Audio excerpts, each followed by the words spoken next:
fun having these every week for most of the year.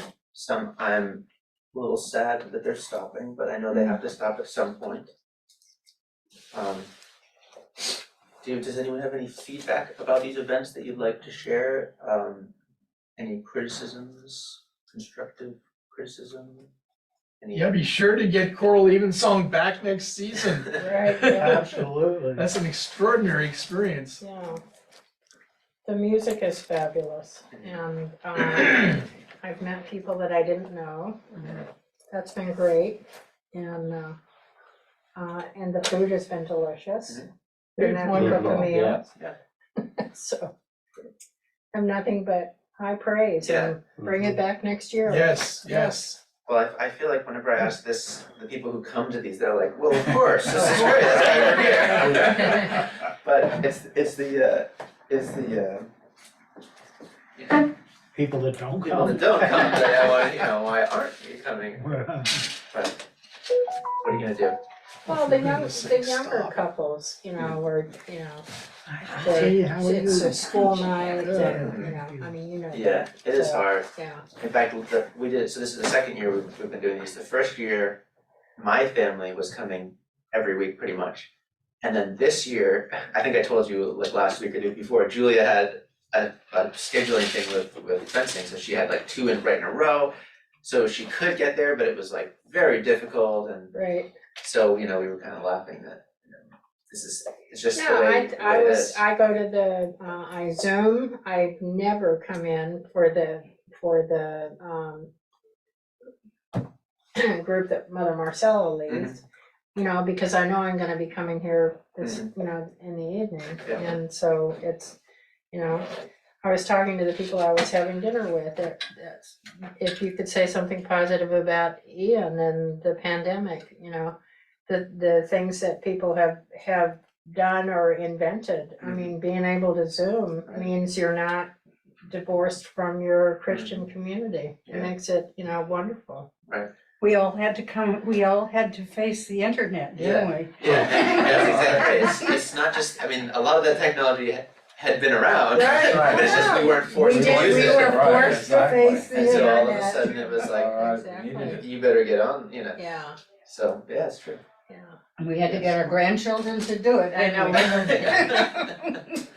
True, buddy. As an example though, I went to communion today, You know what? and I would love to go, more often on Wednesday. Yeah. Just like, often No, there are I'm gonna three go or right four next to people there. Okay. him, so, This series yes, it is. pulls a Hard to lot get out. more people. It's hard to get out. And even communion Right. on a regular day. Yeah. I think that speaks for itself. You're pulling that many more people to It's also, participate in the program. Yeah. it's this time of year too. Yeah, that's always been tricky with programming here. It used to be a lot worse in terms of seasonality, and now both with the technology that we can kind of extend things a little bit, both the men's and women's studies have kind of extended their, we used to meet at like middle of November to like April or something, and then we would stop or something like that. And we kind of pushed out on both sides because we can, even when people go back up north or wherever, we can still extend it. And the same thing is true with all of the things that we offer. And several parishioners that I know that have moved back up north to be near their adult children because they're aging, can still Zoom in and not have left the community that they had spent so much time with. Keep those connected, those relationships going. Yeah. And it's important to think of this as the norm with a break for summer, as opposed to, a compressed thing that is special. That should be the norm. Right. Yeah, that's a good way of thinking about it. As opposed to this is my couple months down there, or seasonal kind of thing. No, this is the. Well, but you also go by the school year because there's. Sure. Yeah. Yep. So we have to get. Well, and Family stuff. you have to choose between Father Steve and whoever and now you can go online. That's right. We've been trying very hard this year to as long as as long as there's not an emergency. Amber. That's another, that's. Amber alert, Amber a kidnapped child in Pinellas Pinellas County. County. Yes, Oh. that's We, of mine's the course, one that need to went know off in that. church. Did you know how to shut it off? Yes, I did know how to shut it off. I'd be going. It's the acronyms. Come on, Hi. come on in. Good to see you. What's the? Oh. Oh, I guess. Sit there. Oh, Oh, I'll sit back. Well, we were just sort of sharing, this is the obviously this is the last of these evensong dinner formation nights of the season. And so we were kind of reminiscing and sharing what we liked and didn't like about it. But then also kind of morphed into the COVID has sort of changed the way that we do all sorts of things. And so we've kind of been able to offer things that we've never been able to offer before. And they've made possible kind of extending the season a little bit and making it more of a kind of year-round normal experience for most of the parishioners who come. Which is all good, I think. Well, great. I like the fact that I can go to church and have a meal and have education, all in the same night. Mhm. So do I. Yep, very important, Yes. better than television. That's So true. That's funny. That's because you came to the book study where we talked about habits, good habits, right? So today we're sort of finishing up kind of a book study on Esau McCulley's book, Reading While Black. I say kind of because we're gonna talk about chapter 5 and there are 7 chapters in the book. But I figure we just sort of call it good at 5, and then if you want to continue, I'm always here. You can kind of come in and have a cup of tea or a cup of coffee or something, and we can chat about it, or just read on your own if you are interested in continuing. There's some good content in those last couple of chapters. But no sense in when I first came to Trinity, I would always try to cram as much as I could in, and Art and Jay as well had to kind of deal with that in the men's study, because I would always be talking really fast when we got towards the end of the session, because I needed to figure out what I was gonna go and they were all like, but It's a Jersey thing. yeah. It is. But so I figured better to, rather than do that, we'll just stop when we need to stop. All right, why don't we start with prayer? Let us pray. Gracious Father, we give you thanks for this beautiful day. We thank you for this season of beautiful choral singing and the opportunity to worship you through music, through the beauty of this music tradition here at Trinity. We thank you for that and for Trip and the choir and all that they do to make these such wonderful events. We thank you for Ruth and for the catering and the delicious food that we get every week at such an affordable price too. We pray that you would continue to bless us tonight as we seek to learn more and grow more in our love for you and those around us. We pray these things in Jesus' name. Amen. All right. So, chapter 5 is about it's called Black and Proud, the Bible and Black Identity. And he's addressing the question of, well, what do we, how do we think about, it's obviously he's writing from his own perspective, so he's thinking about Black identity, but he's talking more generally about ethnicity or our own identity.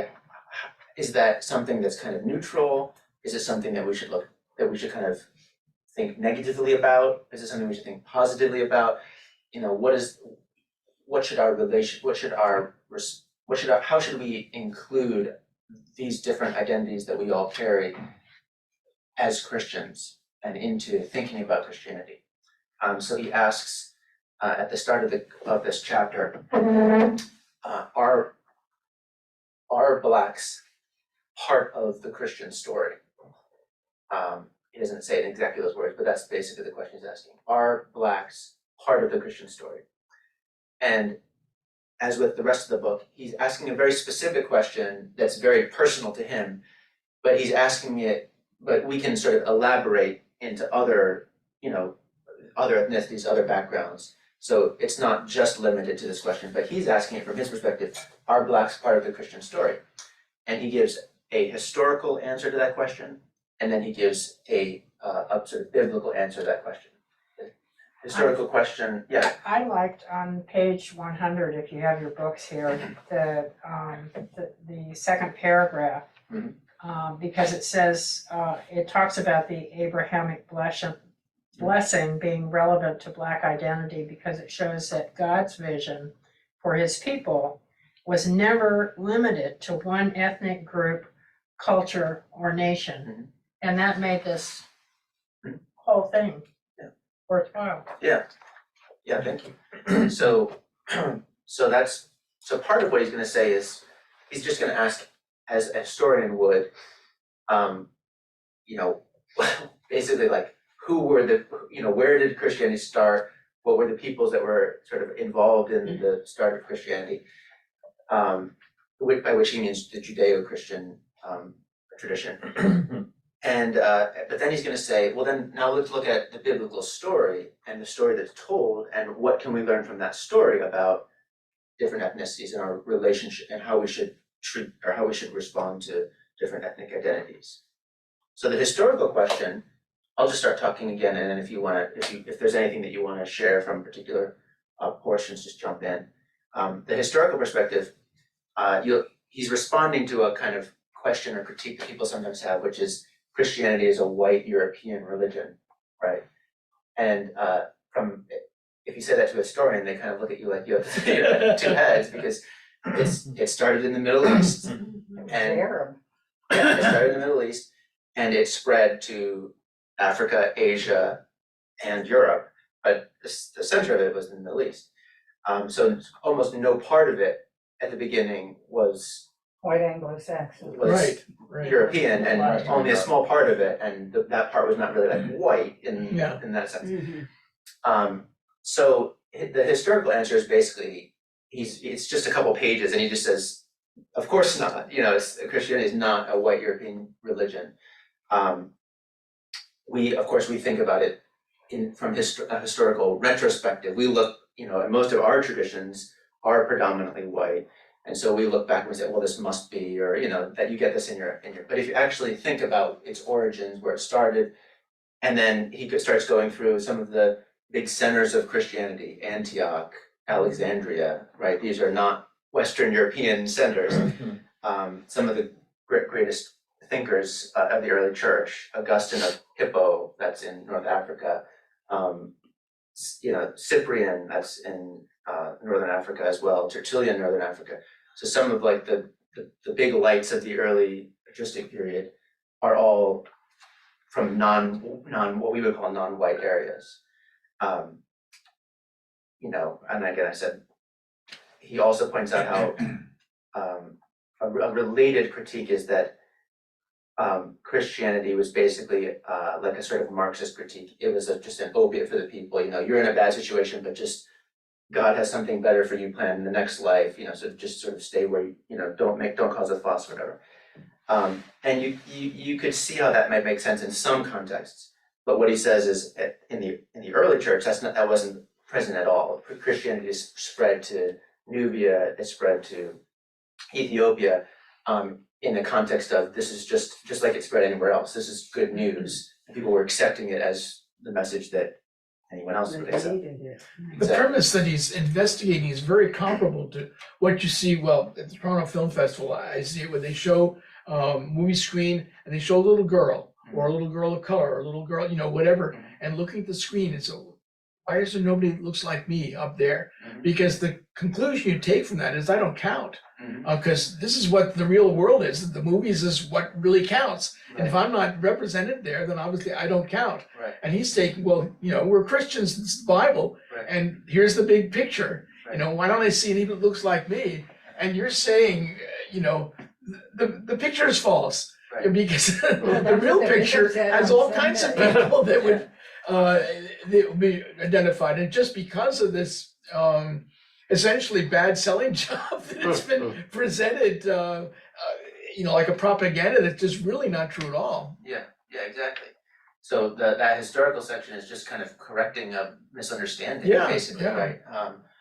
But it's a very common one, you'll hear it a lot, it's a very prevalent view.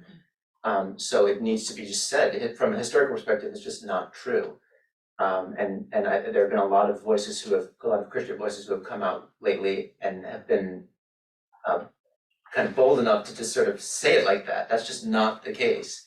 From the very beginning, it's been multi-ethnic, multinational, cross-cultural. I mean, you don't even he doesn't really get into the book of Acts, but the theme of the book of Acts is that it starts in Jerusalem, goes to Judea, Samaria, and to the ends of the earth.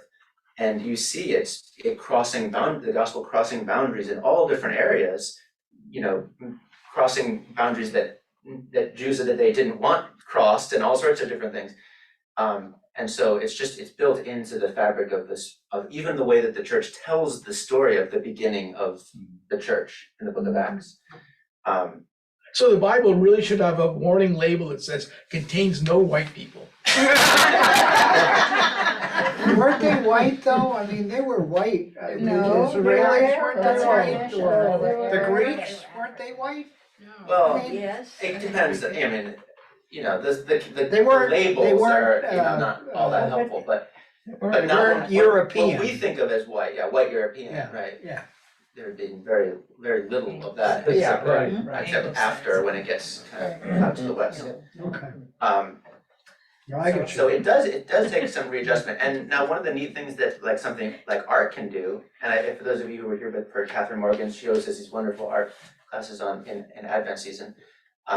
If you look at art from different parts of the world, all of the figures, all of the the Holy Family and the pictures and stuff like that, they look at the people where they're not trying to be historically accurate, but they're just they look like the people. Blue-eyed kid. Well, there's that. And then but then if you go to China, they all look Chinese. If you go to Africa, they all look African. And at first I was like, well, that's not accurate. But then when you stop and think about it, you're like, oh, well, everyone does that, right? And it's a way of saying, that's part of what the incarnation is all about. God has taken on humanity, and so he's kind of condescended to take our form. And so that's how we understand that. We say, we can be part of the story. This is our story too. So you have this constant kind of back and forth between the importance of ethnicity. This is who I am, and if I don't see myself represented here, I feel like I'm excluded. And then on the other hand, the reason that we're incorporated is because of our common humanity, right? God said, I'm not going to be a blessing just for this one group, but I'm going to bless you so that you can be a blessing to all the groups because of your common humanity, right? So there's this kind of tension back and forth, and that's kind of what he's working with in this chapter. He's trying to kind of tease some of those things out. So the historical question is interesting. It can kind of correct some misconceptions. But I think more interesting is just when he gets into the biblical story and he starts talking about some of these very familiar stories, and he points out some things that maybe we wouldn't have thought of before. So he asked the question, what does the Bible say about ethnic identity? And the main point is that he's going to say that non-white ethnic groups are part of the story, are included explicitly in the story from the very beginning. He gives a couple examples from the Old Testament. He talks about Jesus for a little bit, and then he gives a couple examples from the New Testament. He starts with the patriarch Abraham and the call of Abraham. And you've already mentioned this, Barb, when God reiterates this covenant promise that he makes with Abraham several times in the book of Genesis. But in the first time, and he does it every time, but in the first time he says it, he says, I will make you a blessing to the nations, by which that means non-Israelites, right? It's not just about his ethnic group, his tribe, his clan. And so this was at that point in the story, it was a promise that God made, which is important because it means this is not it just happened to happen this way. But no, this was intentional. This is God's intention from the very beginning. Fast forward a little bit, Abraham, Isaac, Jacob. Jacob is renamed Israel, right? And he has 12 sons. They become the 12 tribes of Israel. So this is the first sort of, how the people of Israel is kind of categorized in terms of clans. The 11th son, Joseph, you remember the Joseph story, it's this beautiful story, takes up a big chunk of the second half of Genesis. And his brothers don't like him because he's he's understandably kind of braggy, and they sell him into slavery. They were gonna kill him, and they decided no, they're gonna sell him to slavery.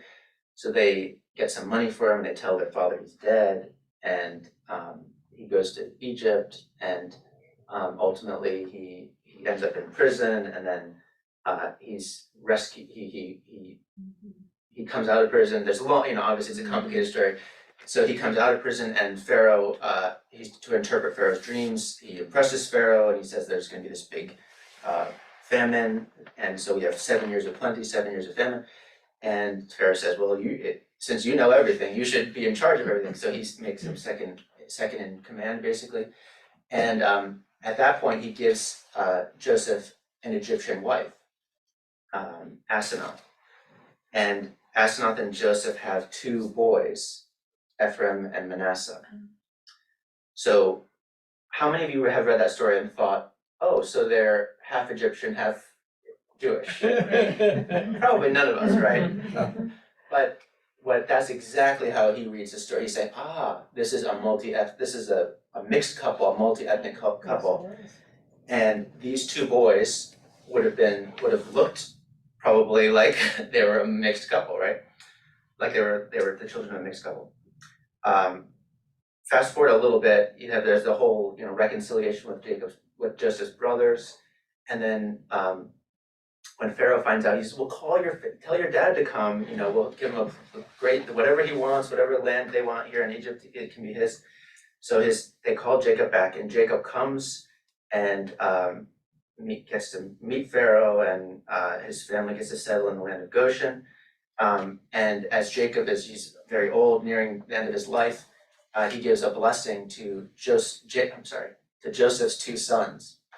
And just like his father did, he kind of switches elder to younger. Do you remember this story? But anyway, he sees these 2 boys, and this is again something that we probably wouldn't pick up on in the story, but if you remember, these are half Egyptian, half Jewish boys that he's seeing for the first time. What Esau Macaulay points out is that Jacob sees these boys as the beginning of the fulfillment of the promise that God made to Abraham, that they would be a company of peoples, right? That their people would be made up of different peoples. Which is just a really fascinating way, I think, of understanding that that's exactly what Jacob says at that moment. He says that God promised to make us a company of people. So he's basically seeing it starting to unfold right in front of his eyes. And don't ask me how this works because it's really complicated, but those 2 boys become 2 of the tribes of Israel instead of Joseph. So Joseph isn't one of the tribes. Ephraim and Manasseh are. And then there's a couple that kind of get out and a couple get in. It's really complicated, but those 2 boys are 2 of the 12 tribes of Israel. So again, his point, even the way that Israel is constituted, they're multi-ethnic from the very beginning. The last story that he talks about in the Old Testament is the story of the Exodus. Again, a sort of monumentally significant event in the life of the people of Israel. And he points out this. If I said, what happened when the people left Israel, you'd probably tell me the sign, the 10 plagues, the crossing of the Red Sea, the Pharaoh and his horses were cast into the water, the things that we kind of remember. You might even say the spoiling of the Egyptians, that was a classic theme. God said, ask your neighbors for goods. And so the Israelites are like, can you give me some goods? And they said, sure. And so they give them like all the gold and earrings and all sorts of stuff as they leave Egypt. One of the things that he mentions that you probably didn't notice is that it says that a group of people left with the Israelites, and it describes them as, it's in English, it doesn't usually come across, it just says like different peoples left with them, but it's basically, mixed group of non-Israelites. That's the way non-Israelites were described. So a part of this rescue from Egypt is that they're bringing ethnic Israel, but also these non-ethnic Israel is coming with them, escaping and going to the promised land. This is a different Pharaoh, right? From the one Yeah. that Joseph, because that one associated with Joseph seemed like a pretty practical guy. Yeah. And the other one, Right. was pretty dumb. That's how Exodus starts. Yeah, it says, that one died and they forgot what had happened, Okay. And read the opening chapters of Genesis and some of those plagues, especially the death of the firstborn, start to make a little bit more sense. The way the book of Exodus opens, if you remember, and what Moses is fleeing from as a baby is that there were too many Israelites in Egypt. It was getting a little. Too many Israelites in Egypt. Yeah, they were getting nervous that. Oh, they were gonna take over the Yeah, or Egyptians. They were reproducing too fast. If there was an enemy army that came in and started to fight the Egyptians, they might take the side of the enemy and then they would be over. So they said, all the males, throw them into the Nile. And so the midwives are supposed to get rid of all the male children. And so this is what Moses escapes when he's saved in the little basket. And so there's a direct parallel between that and the death of the firstborn Egyptian. Anyway, that's not part of this story. So Jesus, he says, if you could, there's a lot of other little things like that, but if you kind of think of this story of Israel and the promises that are made on behalf of to Abraham, and that the people of Israel are supposed to be a light to the nations, that they're meant to draw in the nations, multi-ethnic. Jesus is the fulfillment of all of these promises. As Paul says, in Christ, all of the promises of God find their yes and amen. So he kind of spends a little bit of time talking about that, which is, I think, fairly straightforward. But then he talks about a couple individuals in the Gospels that, again, we read and they sound like pretty normal names, so we probably wouldn't even recognize these as people of different ethnic traditions.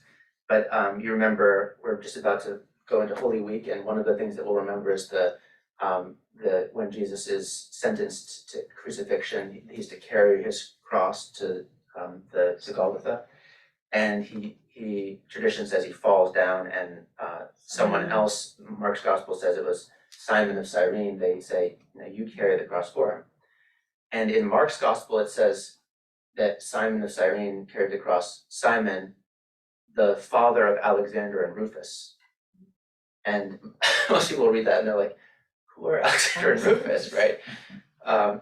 But they certainly aren't the same thing as the other names, because Right. they're very different ethnically. Right. And what would happen in ancient sources is, rather than like we would say is, you'd have a little footnote and it would say, I interviewed Alexander and Rufus and they told me this story. And they didn't do that in ancient, but they would drop names of people in stories to say, this is the basis for if you want to know more about the story, you can ask Alexander and Rufus. So Alexander and Rufus would have been, the idea is that they were known to the early community, they were known to the early Christian community. And as the children of Simon of Cyrene. Cyrene is in northern Africa, so presumably Simon and his children would have been from northern African in ethnicity.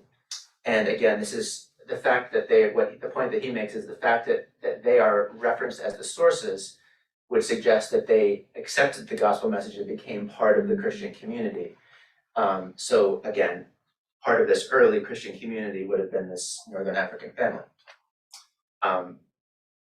The other story that he talks about is in the book of Acts, when Philip meets the Ethiopian eunuch on the way back to Ethiopia. So he'd been in Jerusalem and he's traveling back by caravan, and he hears Philip. The Spirit tells Philip, go up to the carriage over there, and he goes up and he hears him reading from the scroll of the prophet Isaiah.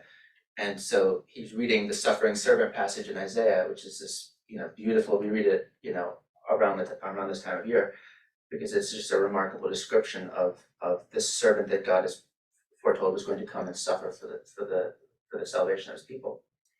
And Philip says, "Do you know what you're reading?" And the Ethiopian says, well, how am I supposed to understand this if no one explains it to me? So Philip jumps in and he doesn't say how he explains it, but he explains the passage, I guess, to his satisfaction. And they pass a little water and he says, well, here's water, why can't I be baptized right here? So Philip baptizes him, it's a happily ever after story. So this is an Ethiopian, obviously, who served in the high court in Ethiopia. And so many of these stories, we get little glimpses of, we don't know what happened next. We don't know, when he went back, did he spread the message? But we have these little glimpses of how the story of the gospel, the story of Jesus went out into all different areas. And you just have to imagine people whose lives are transformed by this. You would tell your friends and family what happened and what you learned. And so you can just see these communities developing, even if there was not sort of an official missionary journey, official delegation going out to, as you see in the book of Acts, going to different places. And then what often happens if you read about missions is that when those official delegations go, they realize that there's already kind of a Christian community of some sort in a lot of these kind of remote areas, largely probably because of that. So Macaulay's point is that, we read these things, and we did Ethiopia, it could be Luxembourg, as far as any point is Right. called to it, he's pointing at, this man is black. Right. Well, black, we don't, and it's never taught that way. Right. Yeah, absolutely. And again, it's so much of it is just, most of us don't read illustrated Bibles, and if we do, it's probably illustrated incorrectly. But if we, after we get past a certain age, it's typically just text. And so you just, whatever mental images you have, you think this is the Bible. And so everything is just, has a little glow around it. And so you kind of forget just the kind of normal things. And so one of the things you can do is just look in the back of your Bible, if it has maps, and when it says he came from this area, just look where it is on the map. And sometimes that's enough for you to be like, oh, I see, this is quite different than what I expected. Well, I think that the original Homo sapiens came from Africa, so whatever you get from Africa, the color gets Right. wiped out. Right. Yeah, there's all sorts of, his point, I think, which is just, I love the way he does it in this chapter, which is just, if you look at from the beginning of the story and just kind of work your way through, it's a plan from the beginning. You see it showing up at different points throughout. When something very new happens in Jesus, it's still part of the plan. And in fact, it starts to really take off. He doesn't talk about Paul and as the apostle to the Gentiles or any of that, but that's really where things boundaries start getting crossed. And wait a second, you really, all the trouble Paul gets in is basically he's getting in trouble with his own people who are saying that's a little too far, so he doesn't even go there, but that's a whole nother part of this story. The last passage that he talks about is, we started kind of at the beginning of the people of Israel with Abraham. The last passage that he talks about is the book of Revelation, which gives us a picture of the end of the story, where the story is headed. And Revelation 7:9-10. So when I start to read it, you'll probably realize it's a very familiar passage. If I can get to it.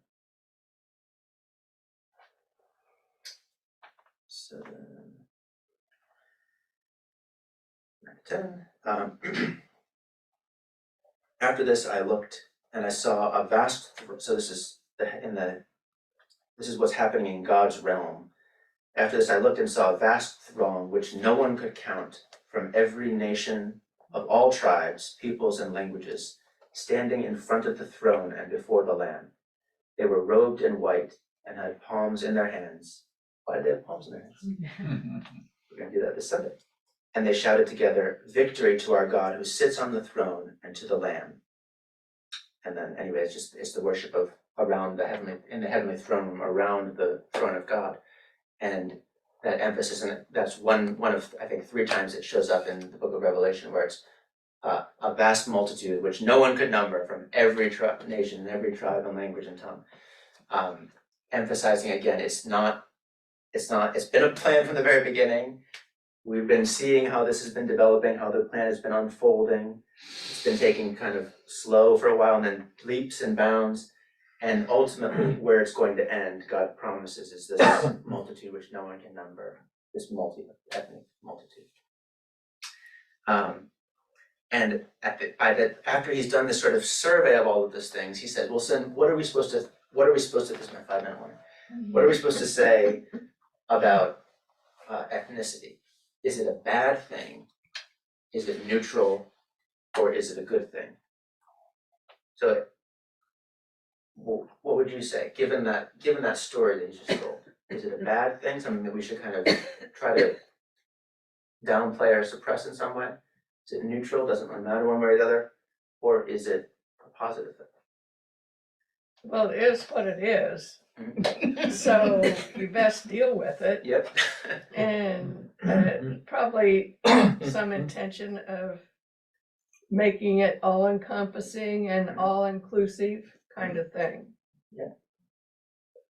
And pointing out that we don't all have to be white Anglo-Saxon Right, Protestant. and realize that, you know, we're probably a smaller part of the story than we would like to realize. Right. But we had education and we were able to write our own story and we changed it. So, I mean, that's what I took away. We Well, changed it? No, I'm not sure what you mean, Barb. Well, you know, we made the people from Africa as subservient and, you know, less than worthy. And because we, you know, we had the wealth and we had the education and we were able. We mean we and enslaved, politically, we enslaved them. Yes, we and enslaved and politically, we could write the rules. Yeah, but you know, I mean, in Egypt, they made slaves of Israelites. I Well, mean, yes, so they did. slavery was an And It there was are a still theory. slaves in I don't think it Africa was to this day. necessarily an ethnic thing. Well, but I thought you were going to go some different direction, which is that we just like in art, in our story Bibles and things, we rewrite it kind of That's everything to look what I like said. art. We rewrote the Oh, story. Yeah. the pictures. So when you Yes, see, exactly. When you see art, you don't see. Oh, right. You No, I don't under- see. Well, but it's if you look at someone who is African white art with blue and- eyes. Right. You look at African art, or you look at Middle Eastern art, it all looks like them. Exactly. That And was so- my point. so part of it is, I think, just understanding, again, maybe being conscious of the fact that when we're reading something about a particular place, I mean, these are, I love how Catherine Morgan starts all of her class. She says, these are real people from real Real places. places. And because it's so easy to read, oh, this is the Holy Bible, and you know, open it carefully and stuff like that, which is great. But they are real people from real places that had whatever, you know, whatever they happened to have, they had skin color and eye color and hair color, you know. And so I think the question he's trying to say, he's I think, let me advocate his point for a second. He's saying we shouldn't, at times we've kind of tried to suppress ethnicity. And he's saying that's really, I don't think very many people are trying to advocate that anymore. The question is it neutral or positive? And I think he's making a modest case that it should be positive, not neutral. And the case is basically, because I think you can take it too far where you emphasize that more than things that are more important, like our common Christian identity or common humanity. But I think modestly he wants to say, this is the explicit will of God from the beginning to the very end. When it's specifically mentioned that around the throne are going to be people from all different nations and things, that enhances the glory that we can give to God because we come from different traditions that have different gifts, different ways of expressing things, different ways of glorifying God. I've ever seen African dance, for example, at the Tumaini Fund recently. If anyone was there, saw some wonderful African dancing. I don't want to try to do anything like that because I could never do that. But there are ways that we can or that you have the beautiful choral evensong is another way that we can glorify God. So there's all of these different riches and traditions from different cultures, from different backgrounds. And if we said everyone has to do evensong, it would make me happy in one sense, but that would diminish the amount of the different ways in which people can glorify God, right? Some people glorify God in their writing, some people do it in their music, some people do it, and so it's just another way that of creating more honor and praise to the glory of God. I think that's the gist of what he's trying to suggest there. But minimally, again, he wants to say it's not a negative thing. This is our shared story. Father Steve, in his faith-seeking journey classes, he starts those classes for those of you who have been a part of those or have heard about them, maybe for those who haven't. He begins those by saying, share your story with the group. So each person gives a little background about themselves, where they grew up, what their church background is. And everyone gets a chance to do that in the first few sessions. And then he says, well, for the first part of this year, I'm going to introduce you to the story of the church. And so he goes from the kind of what we've been doing today, kind of talking at the people of Israel and right? And one of the points of doing that is to say, we all have our stories. They're all different. Everyone's background is a little bit different, have different skills, different gifts, different weaknesses. And as we learn the church's story, we realize that our stories have intersected. And now our story is part of the church's story, and the church's story influences our own story. And in fact, as Christians, shapes where we're going and what life is all about.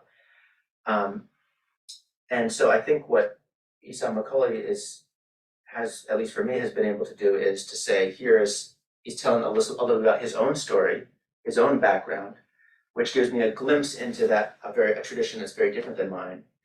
But he said, we're also a part of this larger story of the church.